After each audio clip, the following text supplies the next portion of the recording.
अस्सलाम वालेकुम वरहमतुल्लाहि वबरकातुहू। तालिबात कैसी हैं आप सब? जी उम्मीद है खैरियत से होंगी। अपने रोजाना लेक्चर सुन भी रहे होंगे, होमवर्क भी कर रहे होंगे। ठीक है, आ रहे सारे लेक्चर समझ में? शाबाश। आज हम स्टार्ट करने जा रहे हैं अपना unit number 2 sensitivity in living organism का लेक्चर नंबर 9। ठीक, अच्छा गर्ल्स, हम लोगों ने प्रीवियस टॉपिक्स में क्या पढ़ा था? हमने कोऑर्डिनेशन पे जिन दो सिस्टम्स को डिस्कस किया था वो कौन कौन से थे? Yes, endocrine system and nervous system.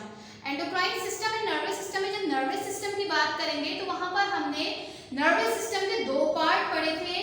कौन कौन से? Central nervous system, peripheral nervous system.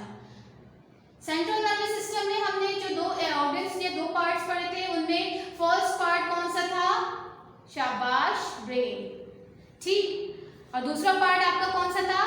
Yes, spinal cord. देख लीजिए, यही था ना सेंट्रल नर्वस सिस्टम का पार्ट। सेंट्रल नर्वस सिस्टम में ये पार्ट कौन सा था? ब्रेन। और ये एलोंगेटेड पार्ट कौन सा है? ये स्पाइनल कॉर्ड।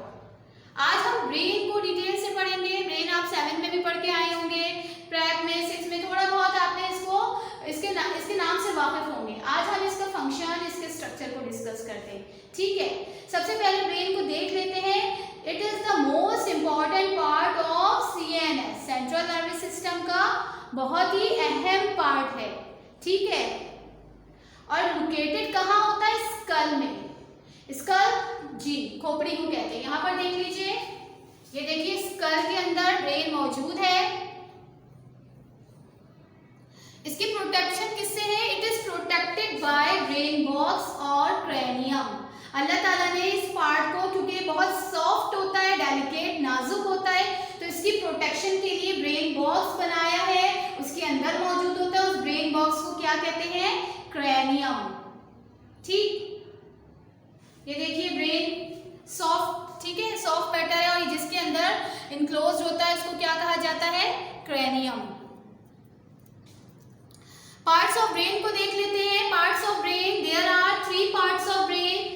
फर्स्ट है आपके पास द सेरिब्रम और फोरब्रेन। सेकेंड पार्ट है आपका the cerebrum and midbrain. And third part है आपका द मेडुला ऑब्लोंगेटा और हाइंड ब्रेन। सेरिब्रम और फोरब्रेन यानी अगला हिस्सा। सेरिब्रम वो पार्ट है ब्रेन का, अगला पार्ट, अगला हिस्सा। सेरिब्रम ब्रेन का दरमियाना हिस्सा, ये दरमियाना ब्रेन, दरमियाना दिमाग। और मेडुला ऑब्लोंगेटा हाइंड ब्रेन या पिछला हिस्सा ब्रेन का। इस डायग्राम को देख लीजिए। इस डायग्राम में आपको क्या नजर आ रहा है? तीनों पार्ट नजर आ रहे हैं। सबसे पहला पार्ट आप देखिए, दिस इज सेरिब्रम और forebrain and this is cerebellum and this part is called medulla oblongata। ठीक है, यानी स्ट्रक्चर वाइज ब्रेन के 3 पार्ट है, cerebrum, cerebellum and medulla oblongata. इनकी डिटेल देख लेते हैं। सबसे पहले सेरिब्रम को देखते हैं।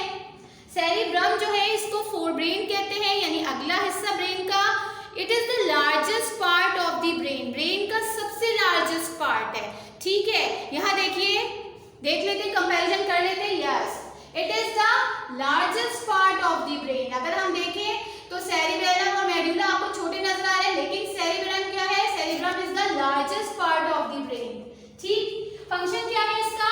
इट स्टोर्स मेमोरी, मेमोरी को स्टोर करता है। आप जो कुछ याद कर रहे हैं वो सब यहाँ पर याद रहती है, यहाँ स्टोर होती है। आपने कुरान पाक हिफ्ज़ किया है तो आपकी मेमोरी यहाँ पर, आपको जो आपकी याददाश्त है या आपको जो याद है कुरान पाक, वो स्टोर कहाँ है? यहाँ पर। It analyse different sensory messages, sense organ जो भी मैसेजेस देते हैं उनको रीड करके कमांड देता है कौन?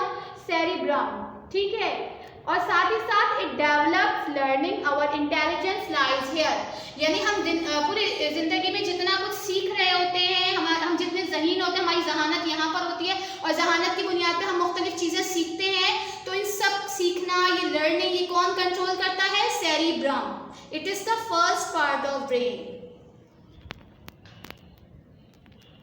सेकेंड पार्ट पे जाते हैं। सेकेंड पार्ट को सेरिबेलम और मिड ब्रेन भी कहते हैं। ठीक है, it is small in size, brain का दरमियाना हिस्सा है। यहाँ पर देख लेते हैं, साइज में क्या है? स्मॉल है। सेरिब्रम से कंपैरिजन किया जाए तो ये क्या है? स्मॉल है। फंक्शन क्या है? It serves as a pathway of nerve fibre. ठीक है, यहाँ से नर्व फाइबर्स निकलती हैं, ये कंट्रोल करता है हमारी आईज मूवमेंट को, हमारे हियरिंग रिफ्लेक्सेस को। आईज मूवमेंट, ऊपर नीचे देखना, आप ऊपर देखते हैं, साइड पे देखते हैं, आपकी आईज की मूवमेंट कंट्रोल करता है, हियरिंग कंट्रोल करता है ये, और क्या कंट्रोल करता है? मसल्स, हमारे मसल्स की मूवमेंट को, हमारे बॉडी पॉस्चर को बैलेंस रखता है। हाथ को आगे बढ़ाना, पीछे करना, चलना बैलेंस फॉर्म में, भागना, दौड़ना। ठीक है, हमारे पूरे बॉडी पॉस्चर को कंट्रोल या मेंटेन कौन करता है? सेरेबेलम, जिसको कहा जाता है मिड ब्रेन। ठीक है, मिड ब्रेन या सेरेबेलम। थर्ड पार्ट पे आ जाते हैं। Third part the medulla oblongata और हाइंड ब्रेन।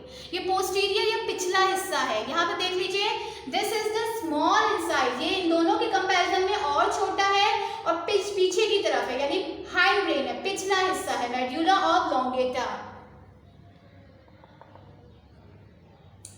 मेडुला ऑब्लोंगेटा का क्या फंक्शन है? It controls the involuntary movement of the body. हमारे बॉडी के बहुत सारे ऐसे एक्शंस होते हैं जो ऑटोमेटिक चल रहे होते हैं, जैसा कि हमारे ब्लड सर्कुलेटरी सिस्टम, हमारा हार्ट बीट, हमारे डाइजेशन। तो ये सारी मूवमेंट जो कौन कंट्रोल करता है? Medulla oblongata. ठीक है, यानी हमारे लाइफ प्रोसेसेस को कंट्रोल करता है। इनवॉलेंटरी की टर्म आपके लिए नई है, लेकिन मैं इंशाल्लाह इसको कल डिस्कस करूंगी। अभी सिर्फ इतना याद रखें कि हमारी बॉडी के लाइफ प्रोसेसेस को कंट्रोल करता है हमारा blood circulatory system, respiratory system, हमारा डाइजेशन, यानी ये बहुत ही इंपॉर्टेंट पार्ट है। इस पे अगर खुदा ना खास्ता कोई डिस्टर्बेंस आ जाए, कोई चीज़ हिट करे, तो बहुत ज़्यादा चांस होते हैं इंसान की ज़िंदगी ख़त्म होने के। कभी कभी आपने ऐसा भी सुना होता है कि कोई जो है वो बाइक से गिरा और जो है कोई चोट, कोई जो है उसकी ब्लीडिंग नहीं हुई, लेकिन फौरन उसकी जो है वो लाइफ ख़त्म हो गई, वो डेड हो गया। क्यों? क्योंकि पिछला हिस्सा होता है, और इसमें अगर डैमेज हो जाए या इसमें डिस्टर्बेंस आ जाए या इसकी वर्किंग स्टॉप हो जाए, तो आपके लाइफ प्रोसेसेस रुक जाते हैं। आपके लाइफ प्रोसेसेस रुक जाएं तो आपकी लाइफ भी क्या हो जाती है? खत्म हो जाती है। तो this is the most important part for life. ठीक है, most important part of brain for life, for maintaining life. इन सब में डिस्टर्बेंस होगी ना तो डिसेबिलिटी आ जाएगी, चाहे सेरिबेलम की बात की जाए, चाहे सेरेब्रम की, लेकिन इसमें तो लाइफ ही खत्म। ठीक, तो ये तीनों पार्ट से इसके बाद एक कंटिन्यूएशन निकल रही है, जिसको हम क्या कहते हैं? Spinal cord. आप देख रहे हैं ये वाली ट्यूब जो जा रही है, ठीक है, न्यूरल कैनाल, ये क्या है? Spinal cord. मेडुला ऑब्लोंगेटा के बाद ट्यूब आगे बढ़ती है मजीद, जो क्या कहलाती है? Spinal cord. ये हमने उस दिन भी डिस्कस की थी, यहाँ पर देख लेते हैं। दिस वन, ये क्या है? आपकी स्पाइनल कॉर्ड, जिससे नर्व्स निकल रही हैं, और इससे जो नर्व्स निकलती हैं उनको हमने क्या कहा था? Spinal nerves. ठीक है, तो ये स्पाइनल कॉर्ड जो है ये भी बहुत ही अहम है। क्यों अहम है? कि हमसे बहुत सारे ऐसे फंक्शंस परफॉर्म करवा लेता है जो अचानक होते हैं, जिनको रिफ्लेक्स एक्शन कहते हैं। ये इंशाल्लाह कल पढ़ेंगे रिफ्लेक्स एक्शन, अभी सिर्फ इसका स्ट्रक्चर देख लीजिए। दिस इज स्पाइनल कॉर्ड, और ये प्रोटेक्ट होती है किससे? कॉलम से, वर्टिब्रल कॉलम से, बोन से प्रोटेक्ट होती है। तो छोटे छोटे कॉलम्स होते हैं जिनको हम क्या कहते हैं? Vertebral columns. ठीक है, आपने देखा होगा बैक साइड पे रीढ़ की हड्डी होती है, दैट इज वर्टिब्रल कॉलम, और इसके अंदर न्यूरल कैनाल होती है, जो क्या होती है? स्पाइनल कॉर्ड होती है। क्या फंक्शन है इसका? इट कंट्रोल्स इनवॉलेंटरी एक्शन और रिफ्लेक्स एक्शन। ठीक है, ये आप इसकी डिटेल इंशाल्लाह, वॉलेंट्री, इनवॉलेंट्री, रिफ्लेक्स, इसकी डिटेल इंशाल्लाह हम कल पढ़ेंगे। अभी इसके स्ट्रक्चर को बस देख लीजिए कि मेडुला ऑब्लोंगेटा से ही आगे की तरफ जो ट्यूब निकल रही होती है, this tube is called spinal cord and it is protected by vertebral column. छोटे छोटे से कॉलम्स होते हैं जिनको हम क्या कहते हैं? Vertebral column. आप पीछे टच भी कर सकते हैं अपनी गर्दन के बैक साइड से, नीचे की तरफ रीढ़ की हड्डी जा रही होती है, आपको कॉलम्स नजर आ रहे होंगे, जिनको मोहरे भी कहा जाता है।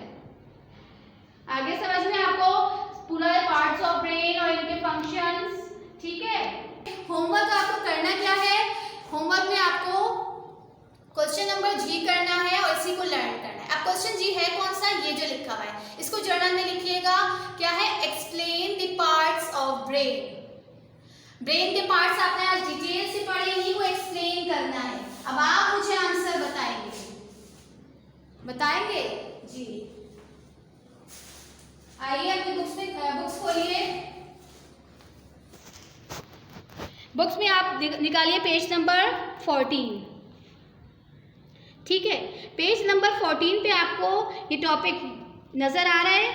Good, the brain. यहीं से यहाँ पर इसका आंसर मौजूद है। आपको सबसे पहले हेडिंग डालनी है। क्या, क्वेश्चन लिखने के बाद पार्ट्स ऑफ ब्रेन की हेडिंग डालिएगा।